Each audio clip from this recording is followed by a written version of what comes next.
Now, if you remember from the topic when we were doing metals, we discussed about the reactivity series. So reactivity series is a series where we have the most reactive element at the top and less reactive at the bottom. Now, although there are just metals here, we have two non-metals. You can see we have hydrogen, we have carbon. Now, whenever we react metal with dilute acids, the metal is actually displacing the hydrogen. So all the metals which are above the reactivity series, then the hydrogen will react with dilute acids and they form salt and hydrogen. Similarly, with water, all the metals which are above hydrogen will react to form metal hydroxides and hydrogen. And we will see the elements at the top will show the violent reaction. The elements in the middle will show slow and the very slow reactions. And the ones at the bottom will not react with acids or water. So depending on the observation we see with the acids or water, we can place the elements on the basis of their reactivity and we'll get a series like this. Now, there are a lot of mnemonics which are there you can use to remember the reactivity series, but most of the time they give you the reactivity series in the exam. Now, what is a displacement reaction? So we can use these reactivity series to do a displacement reaction. Now, displacement reactant is that the most reactive metal will displace the less reactive metal from its salt solution. So most reactive metals are generally found at the top and the less reactive at the bottom. So the metal at the top will be displacing the metal at the bottom from its salt solution. For example, magnesium and zinc sulfate. So magnesium is here and zinc is here. So magnesium, being more reactive, will displace or take the position of zinc in its compound and will form magnesium sulfate and displace the zinc. On the other hand, if we take the reaction of lead with magnesium sulfate, lead being at the bottom cannot displace the metal at the top, so no reaction takes place. So you can use the reactivity series first to predict the product of displacement, and second, whether the metal will react with hydrogen and carbon, because hydrogen and carbon are used as a reducing agents. So we can reduce the metal oxides which are lower than hydrogen for the extraction of those metals from their oxide, and the metals which are lower than carbon, for those metals we can use carbon as a reducing agent, and the metal above will be extracted by electrolysis as carbon and hydrogen cannot displace them. Okay, now let's see what is metal extraction. Now we extract metals from the minerals or the ores. Now what are minerals? Minerals are the rocks which contains the metal, and ores are those rocks are the minerals. So ores are the minerals from which we can extract the metal profitably. Now metal oxides, most of the metal exist in the form of oxide, so they can only be extracted by reducing the ore. And for reduction, I just told you we have three ways: first by hydrogen, by carbon, or by electrolysis. All the elements which are below hydrogen can be reduced by hydrogen, which are below carbon can be reduced by carbon, and which are above hydrogen and carbon, they can only be extracted by electrolysis. For example, aluminium, and we'll be looking in this unit how do we extract aluminium. So you need to know the definition of oxidation and reduction, and there are three ways you can define them. Oxidation is gain of electron or loss of hydrogen, or the oil rig. That is, oxidation is loss of electron. For example, carbon and oxygen give carbon dioxide, carbon gaining oxygen, that's an oxidation reaction. Methane plus oxygen give carbon dioxide and water. CH4 is losing hydrogen, so that's an oxidation reaction. And Cl minus converting into Cl2 plus 2 electron. As it is losing 2 electrons, it is an oxidation reaction. For reduction, it's loss of oxygen, gain of hydrogen, or gains of electron. So copper oxide plus zinc is copper and zinc oxide. So there's loss of oxygen by the copper, gain of oxygen by the zinc. H2S plus chlorine is HCl plus sulfur, loss of hydrogen by the H2S, and Na plus plus electron is Na, is a gain of electron by the sodium. Okay, so I hope this oxidation and reduction definitions is clear to you, because in the exam they can give you a reaction and they can ask you to say whether it's an oxidation and reduction. You have to look for these three cases. Okay. All right. So now, as I already told you, elements below carbon will be extracted by carbon, below hydrogen will be extracted by hydrogen, and the above by electrolysis. So copper oxide, copper is below hydrogen. We can easily reduce it with the hydrogen and can extract copper. Zinc is below carbon, so carbon can be used as a reducing agent for zinc. Okay, now let's come on to chemical reactions of acid, bases, and alkali.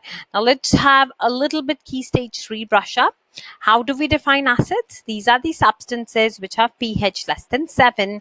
Bases are the substances with the pH greater than 7.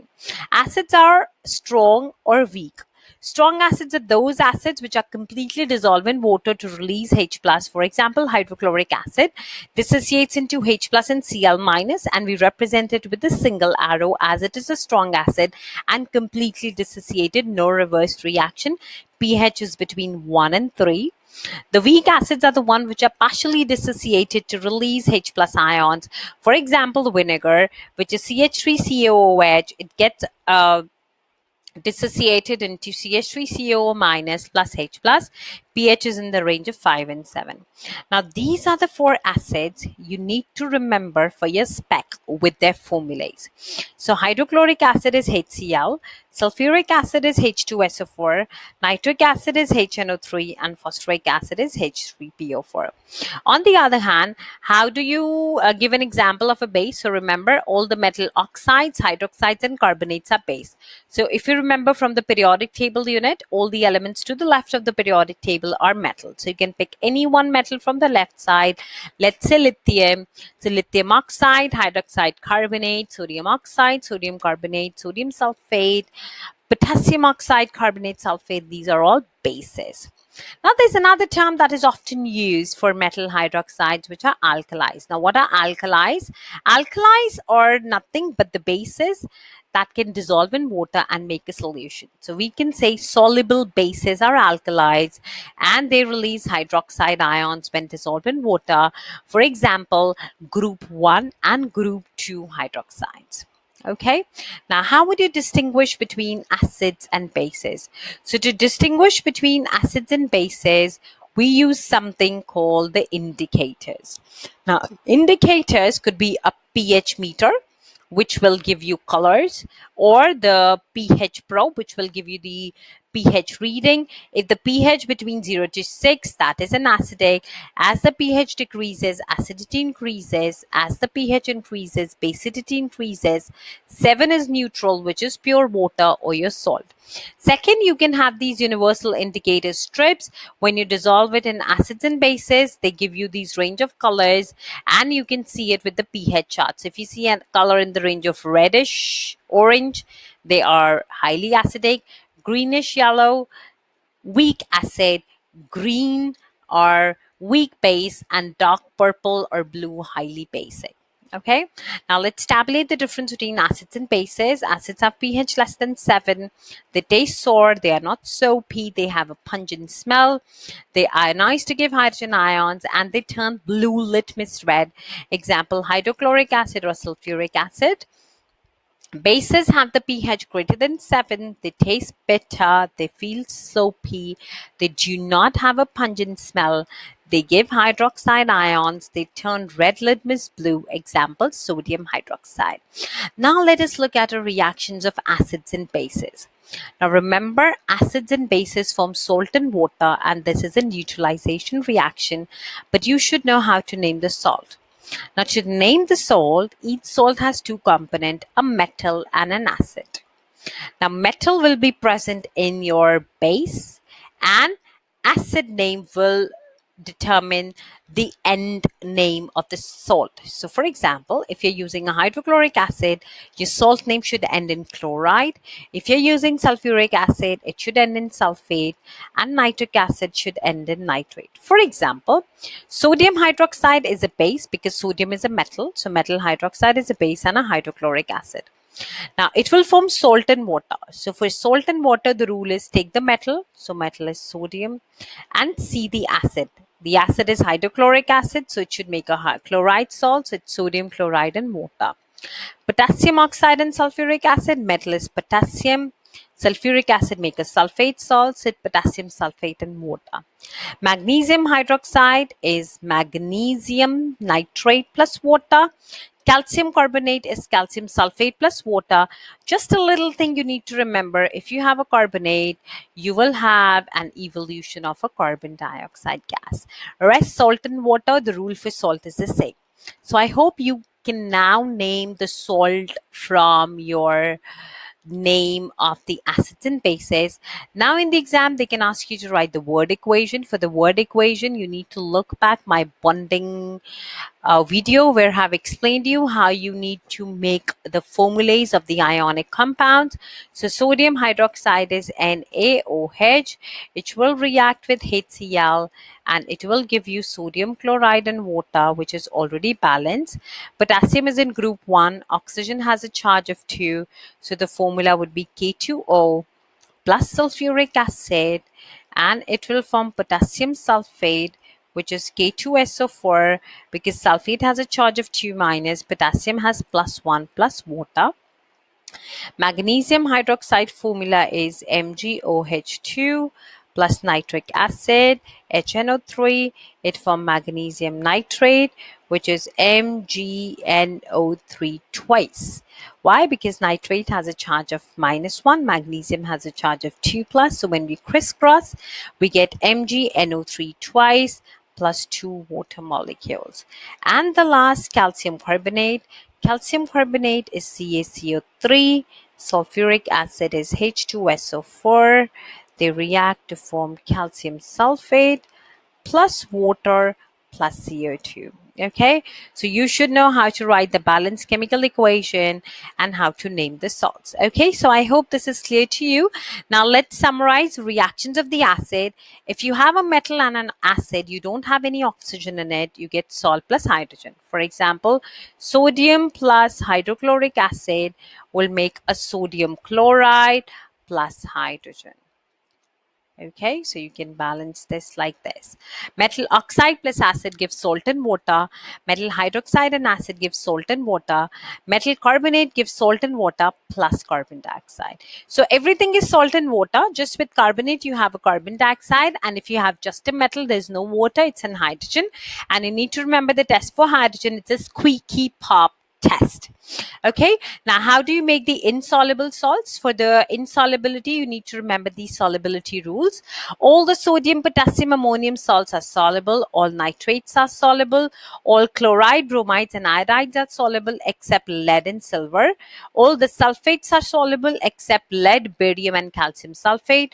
All carbonates and hydroxides are soluble except the sodium, potassium and ammonium carbonate and hydroxides. Okay, so if you need to make an insoluble salt, you can see that the barium sulfate is insoluble. So you can basically take barium hydroxide and sulfuric acid and form barium sulfate. So you mix two soluble acids and bases. The salt will come out as a precipitate as it is insoluble. You filter the solution. The salt will stick to the filter paper and you can dry the filter paper and get the salt. So this is a way how you make the insoluble salt. Now, how will you determine what is the exact quantity of acid and base you use? You do titrations. And how you do titrations? You need to check the C4 video, which is on quantitative chemistry. There I have explained the whole process of titration. To make the soluble salts, you make insoluble base into the aqueous solution of the acid until all the base dissolve. When the base do not dissolve, you stop there. You filter the solution to remove excess undissolved base. The runoff will be your salt with water. Then you crystallize that solution. All the water will evaporate and the crystals of your salt will be left. Or you can determine the exact quantities of acids and base by a titration setup. You will get salt and you can do crystallization to get the soluble salts. You must have done copper sulfate crystals. This is how it works. Okay, so now let's come to the last part, which is electrolysis.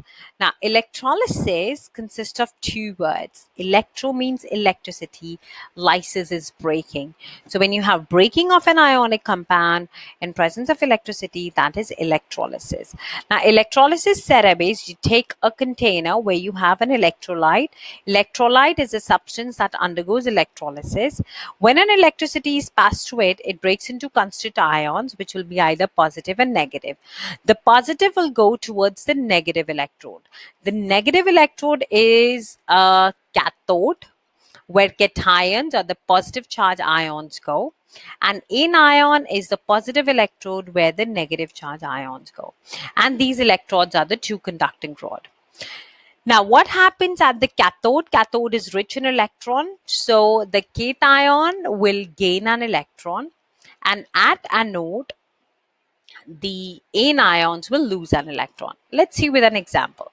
So, for example, I have taken molten sodium chloride. Now, sodium chloride will dissociate into Na plus and Cl minus. Na plus, being a cation, will go towards the cathode, and Cl minus, being an anion, will go towards an anode. Okay, now what will happen at a cathode? The sodium, which is the positive, will gain an electron, because the cathode is the negatively charged electrode, will gain an electron and converts into sodium solid. So you can see here, at the cathode, which is the negative electrode, sodium goes in, gains an electron and converts sodium solid, that start to deposit. At the anode, which is the positive charge, Cl minus will lose an electron, converts into chlorine, which is a greenish yellow. Chlorine gas will escape. Okay, now remember, this is a molten sodium chloride. Molten sodium chloride means in this there's no solution, that is, it just has sodium and chloride ions. Now you remember from the bonding topic, ionic compounds conduct electricity when in molten or in solution. As in molten or the solution phase, the ions are free to move. Okay, now let's see if this would have been a solution, what would have changed? Now, sodium chloride solution means it has sodium and chloride ions, plus water is also present, and water also dissociate into H plus and the OH minus ions. Now, at the cathode, both the hydrogens and sodium will be competing to gain electron, and at the anode, both OH minus and Cl minus will go to lose an electron. But who will win? For that, we have this rule. At cathode, the element with the least reactivity will get discharged and gains an electron, and for that you look at the reactivity series. Now, if you look at your reactivity series, you will see hydrogen is at a lower level than sodium. So hydrogen will gain an electron and converts into a hydrogen gas, and at cathode you will see an evolution of hydrogen gas. At the anode, the rule says always the halide ion loses an electron, followed by the hydroxide ions and any other negative ions after that. So you need to remember this rule. So here we have an halide ion, so Cl minus will convert into chlorine plus 2 electron. So we are left in the remaining solution Na and OH minus, which did not win and remain in the solution. Let's take another example. To make sure if you remember the rule, you take potassium sulfate. Now, potassium sulfate will dissociate into K plus plus SO4 minus ions. To remember these charges, go to my bonding video. I have given you the table on how to remember the charges. And it is a solution. Remember, for any electrolysis, you need to look at word molten or solution. If there's a solution, you need to follow this rule, and water is there in that. So solution have H plus and OH minus. Now we look at the periodic reactivity series for K plus and H plus, and we'll see H plus is lower in the reactivity series. So H plus will gain an electron and form hydrogen. For SO4 minus, OH minus, we see this rule. It's not a halide, so OH minus will lose an electron, and you need to remember this half equation for hydroxide ion. OH minus changes into oxygen, water, and 4 electron. So in the remaining solution, we have potassium sulfate left. So potassium sulfate did not get electrolyzed. It's just the water that gets electrolyzed.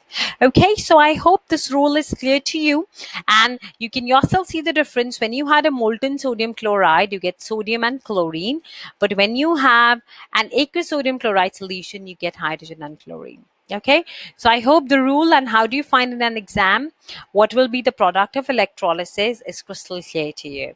Okay, now next we have electrolysis of aluminium oxide. Now when we looked at the reactivity series, I hope you remember the element above carbon and hydrogen do not have any reducing agent. They can only be reduced by electrolysis. So that's what we do for aluminium oxide. Aluminium oxide is an ore. The ore is in bauxite. It dissociates into Al3 plus and O2 minus ion. For bauxite, you need to remember it has a very high melting point, and giving such a high temperature will be very difficult, because to undergo electrolysis we need to melt bauxite. So what do? We mix it with another ore of aluminium, which is cryolite. When aluminium oxide is mixed with cryolite, it lowers the melting point, so it melts at a lower temperature. So you get the molten aluminium oxide as a lower temperature. Now, this is the setup of the electrolysis. The carbon lining is the negative electrode, where the Al plus goes, gain electron and converts into aluminium solid. But at such a high temperature, the liquid aluminium is formed and you taper it off. The graphite electrodes are the positive electrode, where O2 minus goes, and then it loses an electron and form oxygen gas. This oxygen gas reacts with this graphite electrodes and convert into carbon dioxide and is involved in the atmosphere. So this is the reaction which results in the consumption of these graphite electrode. So these graphite electrodes are used in the reaction, therefore they are used up and needs regular replacing. Okay, so in aluminium oxide, you need to remember the role of cryolite, these half equation, where is aluminium collected, and why you need to replace the graphite electrode. Okay, so I hope this is clear to you. Now let us look at the key terms. So this is the time to test yourself. Pause the video and write these key terms that we have discussed in this video. So we have seen what are acids, bases, metals, reactivity series, reduction, oxidation, alkali, salt, neutralization reaction, indicators, pH scale, soluble salts, insoluble salts, electrolysis, electrodes, anode, cathode, electrolyte, ionic compounds, cryolite, bauxite, ore and metal extraction. Pause this video, have a go at these answers, and I hope you should be able to answer all of them.